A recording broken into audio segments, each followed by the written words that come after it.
Hello friends, welcome to meaning in Telugu channel. ఈరోజు word ఏమిటంటే swaps. దీన్ని తెలుగులో మార్పిడి, బదిలీ, పాకింగ్ అని అంటాం.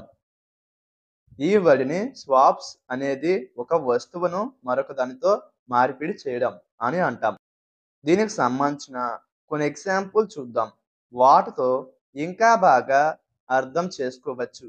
ఫర్ ఎగ్జాంపుల్, ఫస్ట్‌ది, they made several swaps to improve the teams strategy. అంటే తెలుగులో బృందం వ్యూహాన్ని మెరుగుపరచడానికి వారు అనేక మార్పులను చేశారు. దీని next example and final example, the car swaps at the dealership helped customers choose better models. అంటే తెలుగులో డీలర్‌షిప్‌లో కార్ల మార్పులు కస్టమర్లకు మెరుగైన మోడల్‌ను ఎంచుకోవడంలో సహాయపడ్డాయి. ఈ వీడియో మీకు నచ్చితే లైక్ చేయండి. మరిన్ని వీడియోల కోసం మా ఛానల్‌ని సబ్స్క్రైబ్ చేసుకోండి. Thank you friends.